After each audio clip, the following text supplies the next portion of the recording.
그들의 울부짖음과 탄식을 듣고 보니 나 또한 치밀어 오르는 분노를 참을 수가 없다. 나는 그들이 울부짖는 내용을 신중하게 살핀 다음에 귀족들과 관리들에게 어찌하여 같은 결핵끼리 돈놀이를 하느냐고 호되게 나무랐다. 이 문제를 다루어야 하겠기에 나는 퇴회를 열고서 귀족들과 관리들에게 말하였다. 우리는 이방 사람들에게 팔려서 종이 된 유다인 동포를 애써 몸값을 치르고 데려왔소. 그런데 지금 당신들은 동포를 또 팔고 있어. 이제 우리더러 그들을 다시 사오라는 말이요? 이렇게 말하였으나 그들 가운데 대답하는 사람이 아무도 없다. 그들에게도 할 말이 없을 것이다. 내가 말을 계속하였다. 당신들이 한 차사는 옳지 않습니다. 이방인 원수들에게 웃음거리가 되지 않으려거든 하나님을 두려워하면서 살아야 합니다. 나도 나의 친족도 그리고 내 아랫사람들도 백성에게 돈과 곡식을 구워주고 있습니다. 제발 이제부터는 백성에게서 이자 받는 것을 그만둡시다. 그러니 당신들도 밭과 포도원과 올리브밭과 칩을 오늘 당장 다 돌려주십시오. 돈과 곡식과 새 포도주와 올리브 기름을 구워주고서 받는 비싼 이자도 당장 돌려주십시오. 그들은 대답하였다. 모두 돌려주겠습니다. 그들에게서 아무것도 받지 않겠습니다. 말씀하신 대로 다 하겠습니다. 나는 곧 제사장들을 불러 모으고 그 자리에서 귀족들과 관리들에게 자기들이 약속한 것을 서약하게 하였다. 나는 또 나의 주머니를 털어보이면서 말하였다. 이 서약을 지키지 않는 사람은 하나님이 그 집과 재산을 이렇게 다 털어버리실 것입니다. 그런 자는 털리고 털려서 마침내 빈털터리가 되고 말 것입니다. 내가 이렇게 말하자 거기에 모인 모든 사람이 아멘 하며 주님을 찬양하였다. 백성은 약속을 지켰다. 잘 될 것입니다. 잘 되어야만 합니다. 이렇게 인사합니다. 잘 될 겁니다. 잘 되어야만 합니다. 잘 될 겁니다. 또 잘 되어야만 합니다. 느헤미야 말씀 계속 볼게요. 우리가 세상을 살아가는데 참 좋은 이웃, 친구가 필요합니다. 속 터놓고 이야기할 수 있는 그런 친구도 필요하고요. 또 힘들 때 힘들다고 기댈 수 있는 그런 이웃과 친구도 필요하고요. 때로는 우리가 남을 위로하기도 하지만 우리도 위로받고 싶은, 그럴 때 위로해주는 그런 친구도 필요합니다. 마음이 아플 때 함께 아파해주고 무거운 마음을 잠시 좀 내려놓고 기댈 수 있는 그런 넉넉한 어깨를 가진 그런 이웃과 친구도 우리는 살아가면서 필요합니다. 함석헌 선생이 쓴 시 가운데 그대 그런 사랑을 가졌는가라는 시가 있는데요. 그 시 중간에 이런 표현이 있습니다. 온 세상이 다 나를 버려 마음이 외로울 때에도 저맘이야 하고 믿어주는 그 사람을 그대는 가졌는가. 탔던 배 꺼지는 시간 구명대 서로 사랑하며 너만은 제발 살아다오 할 그 사람을 그대는 가졌는가. 영국의 런던 타임즈가 친구란 무엇인가요? 하는 광고를 냈습니다. 그래서 사람들에게 친구란 무엇인지에 대한 내용들을 모집을 했다고 합니다. 그 결과 이 런던 타임즈가 선정한 새 작품을 발표했습니다. 첫째가 이거였어요. 온 세상이 다 나를 버릴 때 내게로 오는 사람. 온 세상과 모든 사람이 다 나를 버릴 때 그때 나를 찾아와 주는 사람. 두 번째는요. 너무 괴로워서 아무 말도 못하고 침묵할 때 그 말없는 말도 이해해 주는 사람. 마지막 세 번째는 기쁨은 더해주고 슬픔을 나눠주는 사람. 바로 이게 친구다라고 사람들이 의견을 모은 가장 뛰어난 새 작품이었다고 합니다. 오늘 우리가 나누려고 하는 느헤미야가 어쩌면 이 런던 타임즈가 모집했던 친구라고 하는 그런 사람 같기도 합니다. 느헤미야는 바벨론의 포로로 끌려간 유대 사람의 아들로 태어납니다. 그리고 페르시아 왕에게 술잔을 올려드리는 술상은 높은 관직에 오릅니다.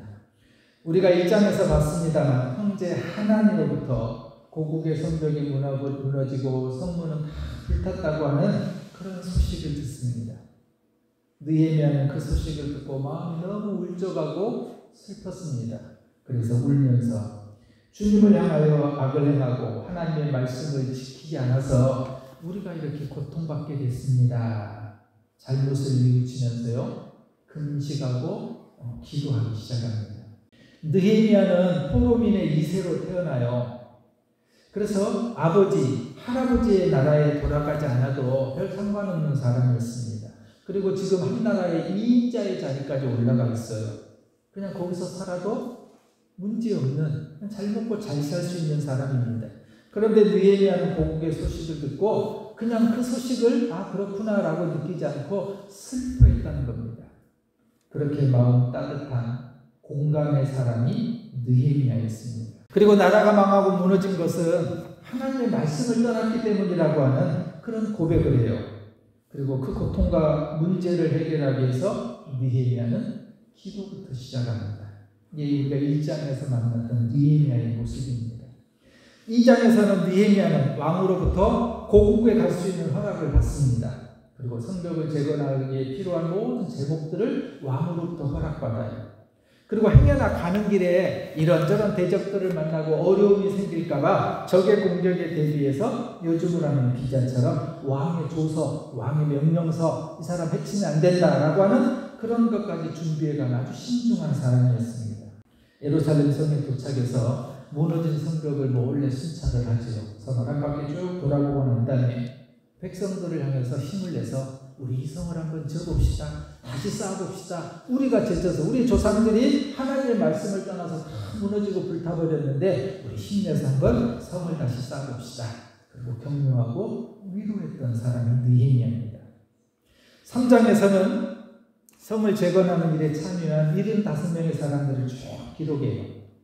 그런데 정작 지금 지도자고요, 백성들을 이끌고 왔고요, 그리고 백성들에게 그 성을 쌓는 일에 명령하고 함께 참여할 수 있도록 힘을 북돋우는 그런 주인공 같은 사람이 느헤미야인데, 정작 느헤미야 3장의 75명의 사람들 속에는 느헤미야 이름은 쏙 빠져 있어요. 자기를 내세우는 것이 아니라 수고하고 땀 흘리고 애썼던 75명의 사람들의 이름, 그 가문을 느헤미야는 기록합니다.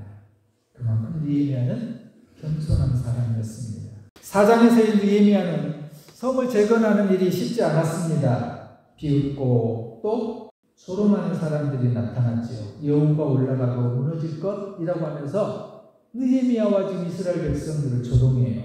그런 조롱과 방해에도 그 원수를 기도로 물리친 믿음의 사람이 느헤미야입니다.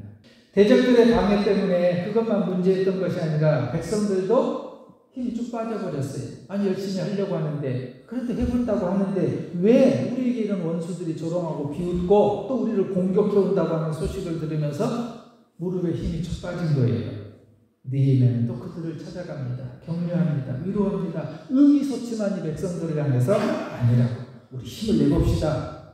격려했던 사람이 느헤미야. 그런데 오늘 본문 5장에 와서 보면은 또 다른 느헤미야의 모습을 우리가 발견할 수 있습니다. 만날 수 있습니다. 먹고 살기 빠듯하고 힘든 시대, 백성들은 성을 쌓느라 이런저런 어려움이 찾아왔어요. 좁고 척박한 땅에서 곡물을 키운다고 하는 것이 쉽지 않은 일이었고요. 그만큼 먹고 살기 힘든 그런 어려운 환경이었습니다. 설상가상으로 3절에 보면 흉년이 들었던 것 같아요. 그러니 사람도 많이 몰려들었고 워낙 땅도 좁고 척박한데 그 사람들조차도 먹고 힘든데 또 포로민들까지 찾아왔으니 두 배나 더 어렵고 힘든 그런 환경입니다. 그리고 식민지 나라였기 때문에요. 아무리 굶어 죽더라도 이 페르시아 나라의 세금은 꼬박꼬박 내야 했어요. 그러니 백성들의 원성은 자자하고요. 울부짖는 소리가 여기저기서 들려옵니다.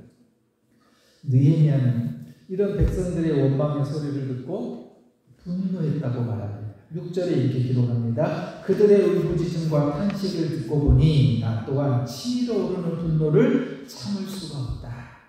느헤미야가 화를 냈던 것은 그만큼 백성들을 사랑하는 뜨거운 마음이 있었던 거예요. 느헤미야를 화나게 했던 이 백성들의 탄식의 소리는 우리가 읽지 않았습니다만 1절부터 5절에 이런 표현들이 나와요. 동포를 원망하는 소리가 크게 일고 있었다. 그들은 이렇게 울부짖었다.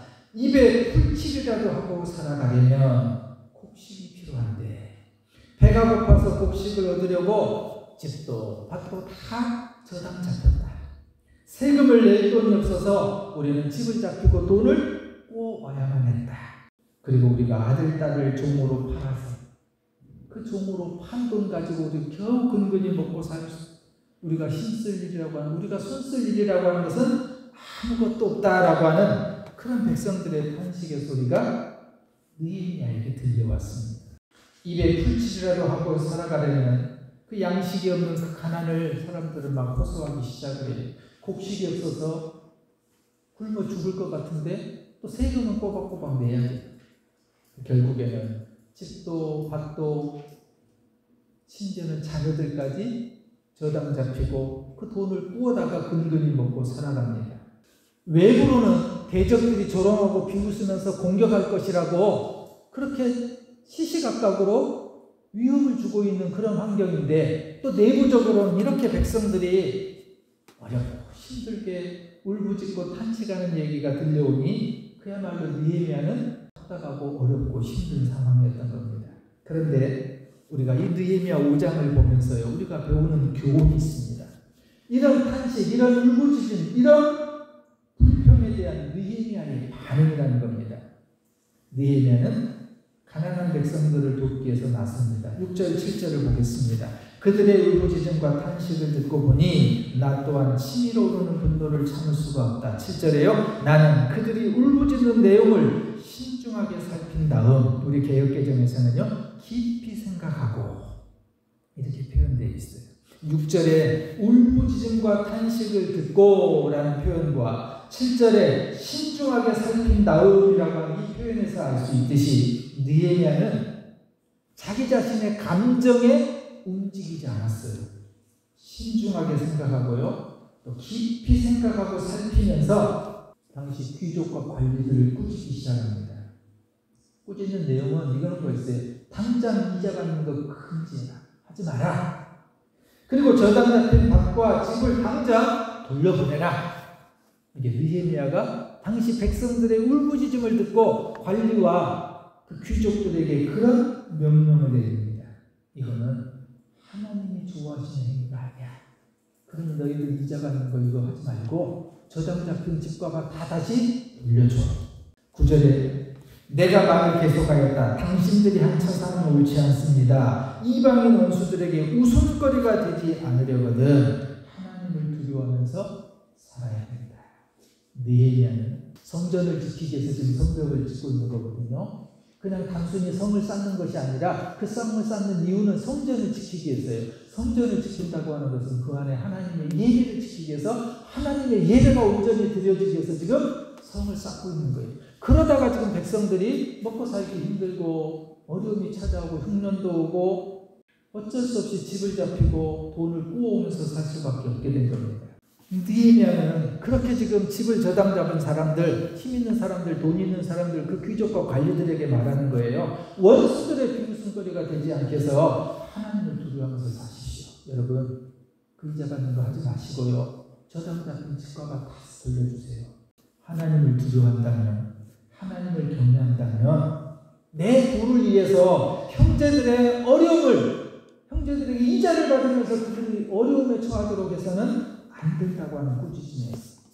정말 하나님을 두려워한다면, 하나님을 공경한다면 백성들이 우리의 형제고 그들의 고통을 무시하면 안 된다고 하는 그런 꾸짖음이었어요.